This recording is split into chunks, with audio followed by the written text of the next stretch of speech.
this is Rihanna. Say hi. You can say hi. Rihanna was born 2001, New Year's Eve. Everything was normal.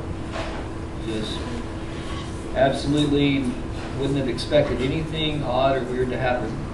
And the morning we were going home, it was the start of the third day. It was about a little over 48 hours. She was cold and unresponsive. She had spent the night in the nursery that night, so Mom could sleep. And the next morning they brought her to the room so she could do the feeding, and she didn't seem right, seemed cold and unresponsive. So she sent her back down to the nursery, and about that time I got there about 10 minutes later, and she said go down and check on Rihanna. So I went down and walked up, and they had her under a warming lamp. That's all they had done. They had done no test. Temperature was cold and not responding. So I went to look at her, and the minute I got there, she went into full respiratory arrest. And there wasn't even anyone around her, actually. I had to call for somebody to come up. So immediately they shoved me out of the room, and about an hour later we got to go back in, and they had resuscitated her, but had no clue what was wrong. Her blood sugar was incredibly low. They tested it after she crashed. Don't do that. And which we really wish they would have tested it before. But they tested after. Of course, they found out it was incredibly low. She was on enormous amounts of dextrose. I forget what it was. It was an adult size dose. So we stayed there for a week, and they had really no clue what was wrong. They were telling me everything from genetic disorders. Told me at one point that there was a 50% chance of survival of this. We had no idea. We had never heard of it. So eventually, one of the nurses told me to take her somewhere else, that they had no clue what they were doing, and that she needed to be somewhere else. So we did. We transferred to our Oklahoma State Children's Hospital, and immediately they started having an idea what was wrong. One of the problems was when they intubated her, they put it in the wrong place. They put it in the hepatic vein instead of the aortic. So for a week, all the drugs and all the glucose and all the stuff they put in was in the wrong place, which caused thrombosis of the liver, all kinds of problems. So we get up to Children's in Oklahoma City, and they find that out, and they think, well, maybe you're in the clear. Well, we weren't, and she started having seizures again. She seized, when she had respiratory arrest, that she had a full-on major seizure at that point. And then whenever they would drop real low, of course you all know what happens, and she would have another one. So when we got to Oklahoma City, they began to get it under control with huge amounts of glucose. And we tried everything. We tried octreotide. We tried, I can't even remember all of them. What were the other ones? Diazoxide. Yeah, diazoxide. Glucagon actually is what ended up controlling her, which is a kind of a super boost, I guess you'd call it. And that's what, we stayed there for about a month, and testing, every kind of test possible, MRIs, and they found that there was some brain damage from the initial respiratory arrest. And we have been very fortunate, as the years gone by. We skirted any kind of motor skill or any kind of learning disability. We were extremely lucky. So we were unlucky, and we were lucky, then we were unlucky again, we were lucky. After 6 weeks at Children's in Oklahoma City, they knew what it was. They knew it was PHHI. But they didn't know if if it was diffuse or focal. They wanted, she would have been the very first infant to go to have a pancreatectomy, which we weren't going to do. We found out along the way about CHOP and through the internet, different groups, we suddenly realized that that's where we needed to be, so we transferred to Philadelphia, where Dr. Thornton and Dr. Stanley were her physicians.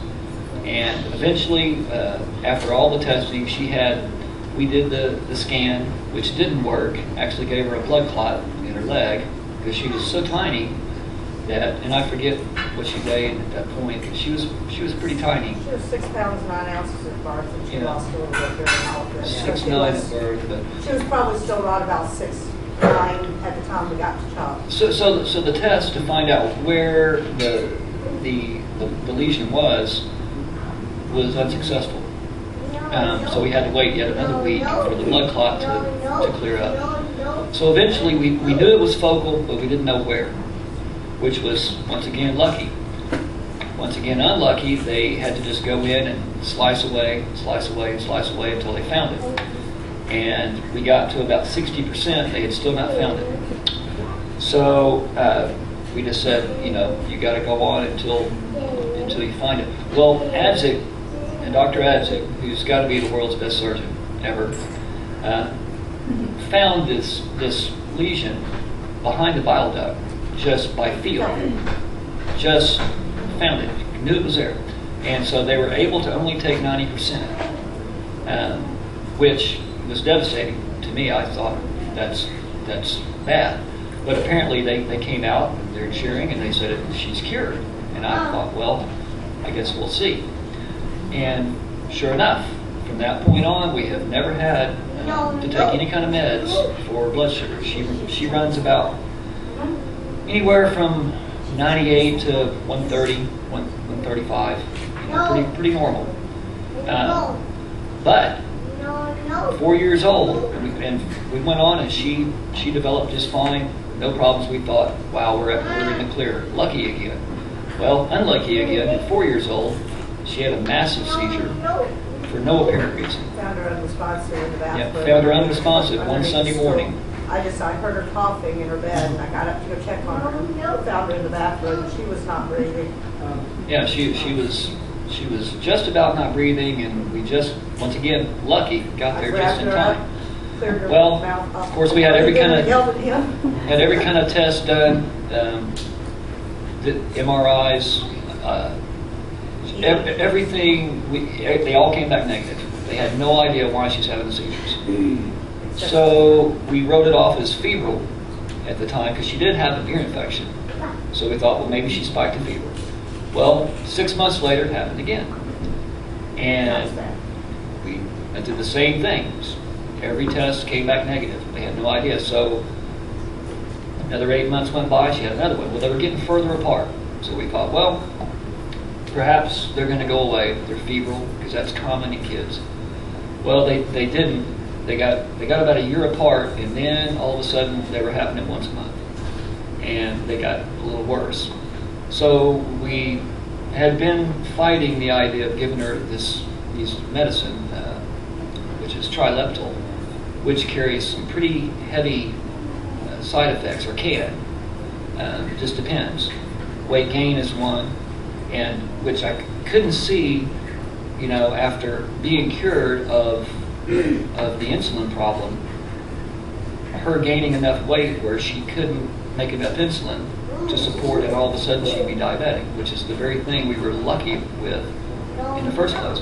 But we started it, and so far so good. She's had a few. We've had to adjust the dose. Now we take 4 milliliters twice a day, with no side effects to speak of. Hyperactivity a little bit, and increased appetite, but so far it's controllable and hasn't been a problem. So the hope is that perhaps after a couple of years, if we can keep her seizure free, that we can wean her back off. This stuff is really heavy duty, and you can't just stop it. You have to be weaned off of it very, very slowly. We forgot a dose one morning, and sure enough, it will cause a seizure. You miss a dose, it'll cause one. So that's our hope. So we were in the clear, and then we weren't in the clear, and now we're hoping that a couple of years will go by, and perhaps that part of the brain it's in the occipital lobe. So when she has a seizure, she sees an aura before it, which is a good thing. She knows it's coming. She'll see rainbows and sparkles and little flashes. And when that happens, she's kind of learned to control it. She knows to lay down. She knows it's coming, so if she's on the monkey bars or swimming or something, she knows to immediately go lay down. And about half the time it'll happen, half the time it won't. She'll go to sleep, she'll wake up. This happened yesterday, as a matter of fact, at school. And she did not have the full-on seizure. She just had actually having the aura is a seizure, a very, very slight one. But she had, she didn't go off into a tonic-clonic or a full-on seizure. So the medicine's working. But it just goes to show that if the hospital had been aware, when we took her back, she was cold and unresponsive, and something should have been done right then. They didn't have any idea, so they didn't think to test blood sugar. It didn't cross their mind, apparently. If it had, they would have seen right away that, she was probably down in the 30s or 20s, because 10 minutes later she was crashed. So it's a real good example of why testing should be mandatory. It's just real simple. It's one little drop of blood. I think parents ought to go home with a blood sugar kit and test it for the first 48 hours pretty regularly. This typically happens. Typically happens in the first 48 hours. A lot of times, it presents in the first 48 hours. So that's our story of lucky, unlucky, lucky again, unlucky. We're very fortunate because I know from reading, and being on the different groups, that she is quite better off than many, many, many, many kids. And we don't deal with a lot of the feeding tubes, the things that everybody deals with on a daily basis. And I am grateful for that. Can I ask you a quick question? Yeah.